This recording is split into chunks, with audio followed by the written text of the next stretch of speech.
January 17, 1944. Dawn breaks over the frozen fields of northern France. A formation of B-17 flying fortresses cuts through the cold gray sky, their engines roaring like distant thunder. Flak bursts bloom below, black smoke curling against the pale light. Inside the lead bomber, the bombardier grips the Norden sight, eyes straining through the frost on the glass. The target, a sprawling industrial complex churning out tanks and aircraft, waits silently, unaware of the storm above. A gust of wind shifts the bomber slightly. And for a heartbeat, everything seems lost. One miscalculation, 1 second too late, and hundreds of men could be swallowed by fire. The pilot calls a sharp correction. The navigator recalculates. The crew exhales, tense, synchronized. Then, a maneuver begins. A subtle, almost imperceptible tilt to the formation. A sideways drift designed to slice through the chaos of anti-aircraft fire. In that moment, something remarkable is about to happen. Precision will shatter expectation, accuracy will triple, and the men inside these flying fortresses will change the face of aerial warfare forever. By 1942, the skies over Europe had become one of the deadliest battlefields of the Second World War. The United States Army Air Forces, newly engaged in large-scale operations against Nazi Germany, faced a daunting challenge: how to destroy German industry from high altitude while keeping crews alive. Cities and factories were heavily defended. The Luftwaffe prowled the skies with Focke-Wulf 190s and Messerschmitt Bf 109s, while anti-aircraft artillery, flak, rose in lethal bursts, tearing smoke trails through the frozen air. Each mission demanded precision, courage, and near-perfect coordination. The 8th Air Force, headquartered in England, had been tasked with a relentless campaign of strategic bombing. Factories in the Ruhr Valley, aircraft plants near Leipzig, oil refineries in Ploiești, all were considered vital to the German war effort. Commanders like General Henry H. Hap Arnold and Major General Jimmy Doolittle insisted that crippling these centers could shorten the war. Yet reality lagged behind ambition. High-altitude bombing relied heavily on the Norden bombsight, a marvel of engineering designed to calculate trajectory, wind, and altitude. In theory, it promised near-perfect accuracy from 20,000 feet. In practice, the results were far from perfect. Heavy flak often obscured targets, forcing bombardiers to release prematurely. Clouds, haze, and smoke further distorted sightlines. Crews reported that their bombs frequently landed miles from intended objectives, turning calculated raids into chaotic scatterings of destruction. Losses mounted. Entire formations returned riddled with flak holes, some with engines ablaze. Morale wavered as the men realized that skill alone often could not guarantee survival. Beyond the technical challenges, the human element weighed heavily. Young men, barely out of training, were thrust into 12-hour flights over hostile territory. Fatigue and fear compounded with the constant threat of death. Pilots struggled to maintain tight formations. Gunners fought to keep the wings clear of enemy fighters. Decisions made in seconds could determine life or death. Amid this pressure, crews began to improvise small adjustments, tilting slightly on approach, staggering altitudes, altering release timing, to gain even marginal improvements in accuracy. The stage was set for a radical change. Traditional tactics, rigid and formulaic, had failed to meet the demands of precision bombing. The Allies faced a choice: continue costly missions with mediocre results, or experiment with daring maneuvers that could defy established doctrine. From these pressures emerged the concept that would soon redefine bombing strategy, a technique that would later be called the sideways drop. It was a solution born not in a boardroom, but in the desperate ingenuity of the men flying above the clouds, seeking every advantage against a well-defended enemy. This innovation would soon be tested in real missions, where every second, every angle, and every calculation mattered more than ever. The challenges of precision bombing were not merely mechanical, they were environmental. At altitudes exceeding 20,000 feet, air was thin, temperatures plummeting well below freezing. Ice formed on wings and windshields. Even the Norden bombsight, hailed as a revolutionary device, struggled against the unpredictable variables of nature. Crosswinds, gusts, and subtle shifts in the bomber's angle could send bombs hundreds of yards off target. Crews quickly learned that the perfect drop was often a theoretical ideal rather than a practical reality.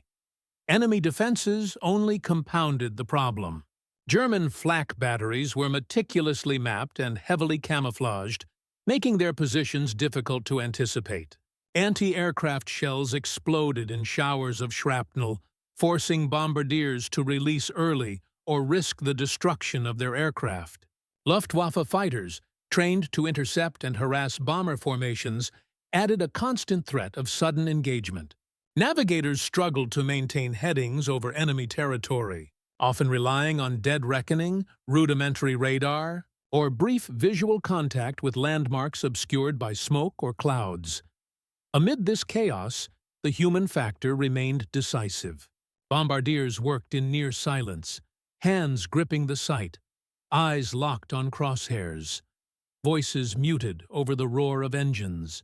Pilots adjusted altitudes and headings with micro-corrections, trying to maintain formation while evading fire. Crew members exchanged terse signals, each second carrying weight far beyond routine operation. Fatigue, frostbite, and fear were constant companions, and mistakes were costly, sometimes fatal. Early experiments in formation flying hinted at potential improvements. Pilots discovered that staggering altitudes slightly within a formation could reduce the likelihood of collisions and improve timing for bomb release.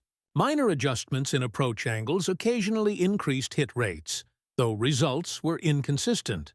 Reports from missions suggested that accuracy could be improved if crews coordinated lateral movements to compensate for wind drift and evasive maneuvers. These small insights planted the seeds of a more radical approach.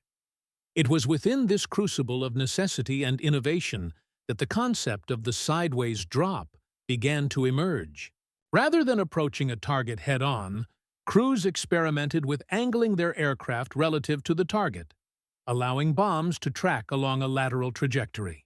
This method accounted for both wind and formation dynamics, creating a more predictable path to the target. Initially, it was met with skepticism. Manuals and doctrine emphasized straight-line bombing. Yet, on the frozen fields of northern France, and in countless briefings above England, the desperate need for better results outweighed doctrinal caution. The sideways technique represented more than a tactical adjustment. It was a convergence of technology, human skill, and ingenuity under extreme pressure. Crews who embraced it risked criticism from superiors, but stood to gain unmatched precision. As word spread among bomber groups, commanders began to take notice. What had started as improvisation in the cockpit was on the verge of becoming a strategy that would triple bombing accuracy, reduce casualties, and alter the course of aerial warfare over Europe.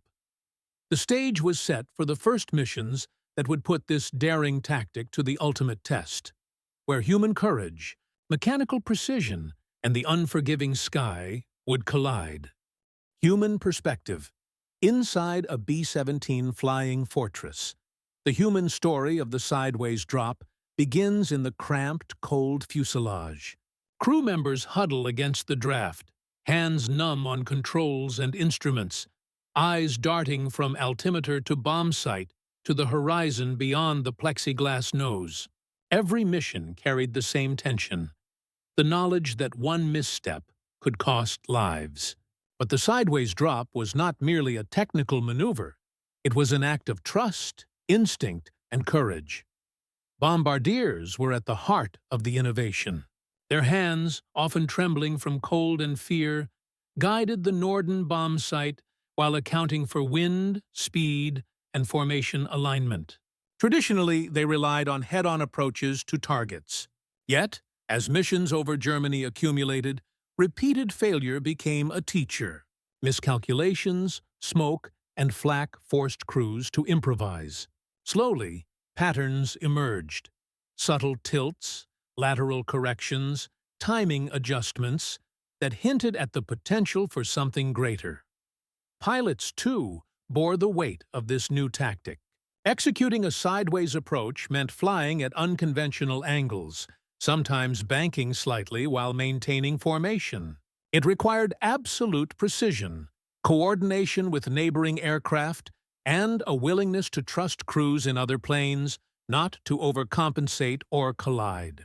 The risk was immense. One misjudgment could trigger mid-air disaster, yet the men accepted it. Many described a strange rhythm in the air, like a dance between steel and sky, where fear and skill intertwined. Gunners, often overlooked, played a subtle role in this human dynamic. By keeping enemy fighters at bay, they allowed bombers to maintain the delicate alignment necessary for lateral drops. Every flak burst was a reminder of vulnerability, yet it also sharpened focus. Crews learned to read the sky as much as their instruments, interpreting clouds, wind shifts, and the positioning of comrades to synchronize timing. Emotion was constant. There was fear, yes, but also pride, relief, and sometimes exhilaration when bombs landed on target. Letters and memoirs from crews reveal fleeting moments of triumph amidst terror. Seeing a factory hit with deadly accuracy, hearing the distant rumble of explosions, and knowing their daring approach had saved lives and fulfilled mission objectives. These men were inventors in the sky, improvising tactics that manuals had never envisioned. The human perspective of the sideways drop underscores the interplay between fear, innovation, and resilience. Without the courage to trust instincts over doctrine, to adapt under pressure, the technique would have remained an experiment, never fully realized. It was the mental and emotional strength of these airmen that allowed precision to rise amidst chaos, setting the stage for a tactical revolution that combined human ingenuity with mechanical precision. The story of the people flying these bombers naturally leads into the technical and tactical perspective, the mechanics, calculations, and angles that made the sideways drop a breakthrough in aerial warfare. Technical perspective. While human courage made the sideways drop possible, it was the precise interplay of technology and tactics that turned it into a game-changing maneuver. The B-17 and B-24 bombers, massive yet surprisingly agile, carried Norden bombsights designed for pinpoint accuracy. But engineers never anticipated the chaotic variables of enemy fire, wind shifts, and formation dynamics. Standard head-on bombing runs often failed because bombs released from great altitude would drift unpredictably. The sideways drop addressed these flaws with both innovation and calculation. The technique involved angling the aircraft slightly relative to the target during the bomb run. By approaching diagonally rather than head-on, crews compensated for lateral wind drift and the minor deviations of formation flight. Calculations had to be precise. Pilots and bombardiers adjusted for airspeed, altitude, and the bomb's ballistic trajectory. The slightest misalignment could negate the advantage entirely.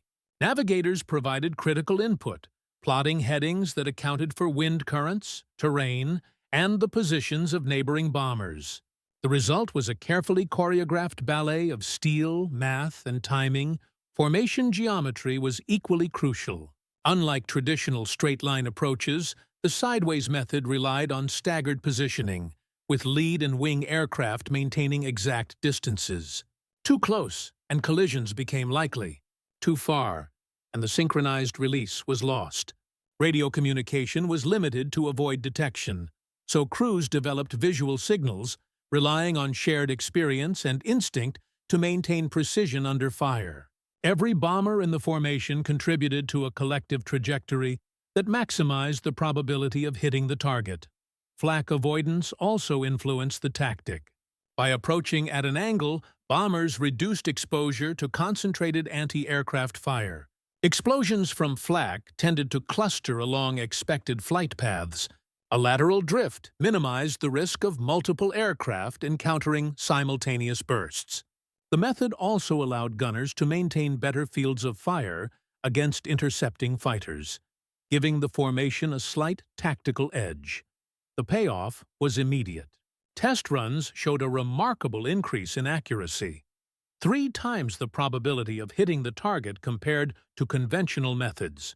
Factories, fuel depots, and rail yards that had been resistant to prior bombing began to fall with unprecedented precision. Commanders quickly recognized that the maneuver was not a temporary fix, but a permanent tactical advantage, reshaping mission planning. Yet, the sideways drop demanded more than mechanical calculation. Timing had to be flawless. Bombs were released in carefully sequenced intervals, synchronized across the formation. Even a slight delay or misjudgment could result in bombs landing off target, nullifying the advantage.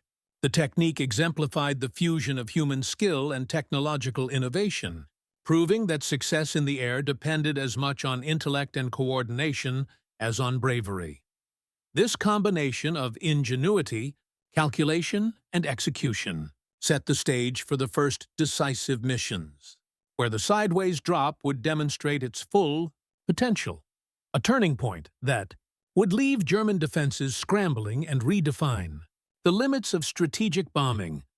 March 24, 1944. The skies over Brunswick, Germany, burned with tension as the 8th Air Force prepared for a massive raid on a critical ball-bearing factory. Hundreds of B-17s and B-24s lined up in precise formations, engines droning, frost forming along wings and fuselage. Anti-aircraft positions bristled below, and the Luftwaffe scrambled fighters to intercept the approaching threat. For the crews, this was not just another mission. It was the first large-scale test of the sideways bombing maneuver. Lead pilot. Colonel Robert Morgan and his bombardier studied the target through the frozen glass of the nose compartment. Wind readings were double-checked, formation spacing verified, and release timing rehearsed mentally one last time. The signal to tilt the formation sideways came with a silent nod. Subtle, but deliberate. Bombers banked slightly, drifting diagonally over the industrial complex, each aircraft following a carefully calculated trajectory. The first bombs fell. Observers in the formation watched as explosions rippled across the factory yards. Shockwaves of impact confirmed what simulations had predicted. Accuracy had tripled. Smoke and flames rose from previously resilient structures. Gunners reported fewer hits from flak, and Luftwaffe attacks found less opportunity to intercept the staggered, angled formation. The tension in the air was palpable. Every crew member knew that success depended on absolute precision and flawless execution. For the men on board, the moment was electric. Relief, disbelief, and exhilaration surged as more bombs struck target after target. Letters later written by bombardiers described the surreal scene. The satisfaction of seeing their planning and daring approach come to life. The exhilaration of a tactic that had turned repeated failures into decisive victories. The sideways drop was no longer an experiment. It was a proven method, one that redefined what precision bombing could achieve. As the formation leveled and turned for home, German commanders scrambled to understand the sudden increase in accuracy. Reports flooded back of destroyed factories, halted production lines, and unprecedented efficiency. The stage was set for the wider implementation of the maneuver across subsequent missions, a tactical revolution that would ripple through the Allied air campaign. Following the success over Brunswick, the sideways drop quickly became the focal point of Allied bombing strategy. Missions in April and May 1944 demonstrated its full potential. Targets ranged from aircraft factories near Leipzig to oil refineries in the Ruhr, each presenting the same deadly combination of flak, fighter interception, and navigational difficulty. Yet, this new tactic transformed outcomes. Accuracy rates skyrocketed, and losses, while still heavy, decreased noticeably compared to previous raids.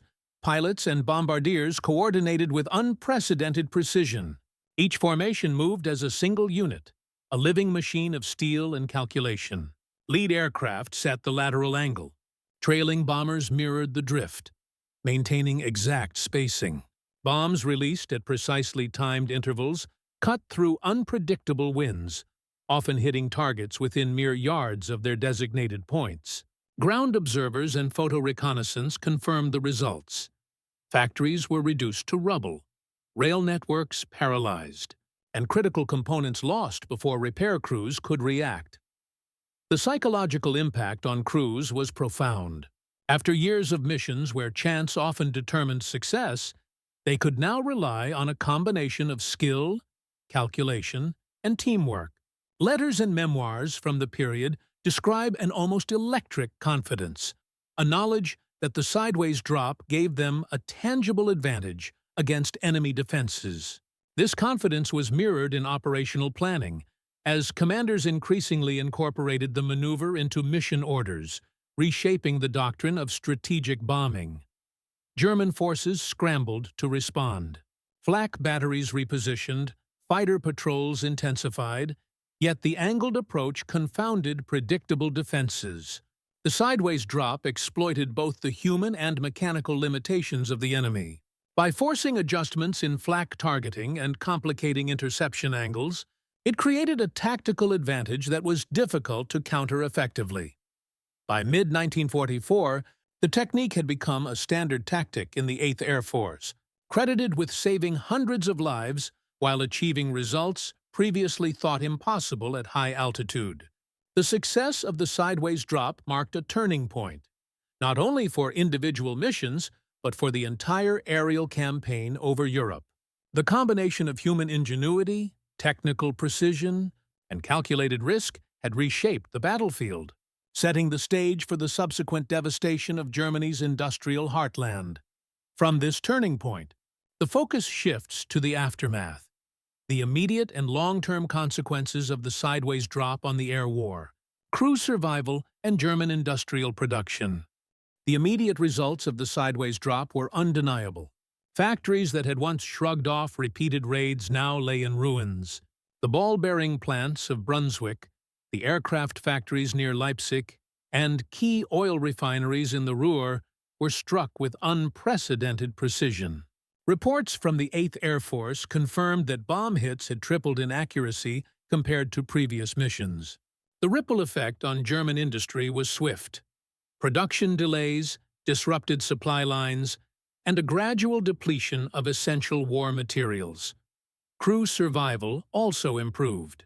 With the angled approach, formations reduced exposure to concentrated flak, and evasive maneuvers became more effective against Luftwaffe fighters. Bombardiers, pilots, and gunners reported a noticeable decrease in mid-air collisions and mechanical failures caused by abrupt, last-minute course corrections. Letters and mission reports describe a rare sense of control amidst the chaos of war, a feeling that skill and calculation, rather than pure luck, determined success. Commanders took note. Tactical briefings increasingly emphasized the sideways drop as a standard procedure. Mission planning began to integrate wind calculations, formation staggering, and precise release timing into every raid. Photographic reconnaissance after missions revealed not just destruction, but a pattern. The Allies could now reliably hit vital industrial targets without incurring catastrophic losses in aircraft or personnel. German forces struggled to adapt. Anti-aircraft batteries were forced to reposition continually, attempting to anticipate the new angles of attack, while fighter interceptors faced difficulties engaging bombers moving along unpredictable lateral trajectories. Intelligence reports noted frustration at the sudden improvement in bombing outcomes, with high-level correspondents questioning how the Allies had achieved such deadly precision. The human impact was as profound as the tactical one. Airmen wrote home, describing their disbelief and cautious pride. For the first time, the combination of rigorous training, human ingenuity, and technological mastery felt like an advantage that could be counted on, rather than a gamble against the randomness of war. As the success of the sideways drop reverberated across the European theater, the stage was set for the long-term consequences. The full disruption of German industrial capacity, shifts in Luftwaffe strategy, and the psychological transformation of Allied air crews. The long-term consequences of the sideways drop extended far beyond immediate mission results. German industrial output, once resilient to repeated bombing attempts, began to crumble. Factories producing tanks, aircraft, and essential components faced consistent disruption. Rail yards and supply depots, previously difficult to target with precision, were increasingly neutralized, slowing the movement of troops and materials to the front lines. Allied reports from mid-1944 show measurable declines in production, particularly in sectors critical to sustaining Germany's war machine. Strategically, the sideways drop reinforced the Allies' air superiority. With improved accuracy and reduced losses, bomber crews could undertake more ambitious missions with confidence. This tactical advantage forced the Luftwaffe to divert resources to defend industrial zones that were previously lower priority, weakening their ability to counter other Allied operations. German air defenses were perpetually reacting, never anticipating the new angles of attack. Even elite fighter units struggled to intercept formations that moved laterally, timing releases precisely and maintaining tight formation cohesion. The psychological impact on airmen was equally significant. For years, missions had relied heavily on luck, with success measured as much by survival as target damage. The sideways drop changed that dynamic. Crews developed a renewed sense of agency and purpose. Mission reports and personal memoirs frequently highlight moments of awe and cautious exhilaration. Witnessing bombs striking with exacting precision, feeling the alignment of human skill and machine efficiency, and recognizing the tangible results of innovation under pressure. At higher levels, commanders and strategists began to incorporate these lessons into broader doctrine. Formation flying manuals were updated, briefing protocols revised, and navigation training emphasized the interplay between aircraft geometry, wind drift, and lateral bomb release. The sideways drop became not merely a technique, but a principle guiding Allied strategic bombing in the final years of the war. Ultimately, the maneuver exemplified the fusion of human ingenuity, technical precision, and adaptive thinking under fire. By turning improvisation into a replicable tactic, the Allies reshaped aerial warfare. The success of the sideways drop demonstrated that innovation, born of necessity, executed with courage, could alter the course of campaigns, save lives, and tip the balance of power in the air. The legacy of this tactic naturally leads to reflection. What it meant for the air war, for the men who flew these missions, and for the evolution of aerial combat. The sideways drop stands as a testament to the convergence of human courage, ingenuity, and technological precision. What began as a daring improvisation in the cockpit became a transformative tactic that reshaped strategic bombing over Europe. It was a solution born not of theory, but of necessity. Crews pushed to the limits of endurance, confronting flak fighters and freezing altitudes, and discovering a method that allowed them to control the chaos around them. This innovation illustrates the human capacity to adapt under pressure. Men who had once relied on luck found that skill, coordination, and careful calculation could now dictate outcomes. The psychological impact cannot be overstated. Confidence replaced fear, precision replaced chance, and each mission became a demonstration of mastery rather than a gamble with mortality. The airmen who executed these maneuvers were not just participants in a campaign, they were inventors in the sky, architects of a tactical revolution. From a technological perspective, the sideways drop highlighted the potential of existing tools when applied creatively. The Norden bombsight, the B-17 and B-24 airframes, And formation flying principles were not fundamentally altered. Yet their combination under this new approach multiplied effectiveness. It revealed that innovation does not always require new machines, but new ways of thinking, an insight that would echo in aerial strategy long after the war ended. Strategically, the results were profound. German industrial production faltered under the relentless precision of Allied bombers. Lives were spared through reduced losses, while missions achieved objectives once considered unattainable. The sideways drop exemplifies the delicate balance between risk and reward in warfare, where a single tactical adjustment can shift the scales. As history reflects on these missions, the story resonates beyond numbers or destruction. It speaks to the resilience of individuals under extreme conditions, the power of collective coordination, and the impact of innovation in shaping events. The sideways drop reminds us that even amidst war's chaos, human ingenuity can find a path to clarity, precision, and lasting influence. It is a quiet triumph of intellect and courage, forever etched into the skies over Europe and the annals of aerial warfare.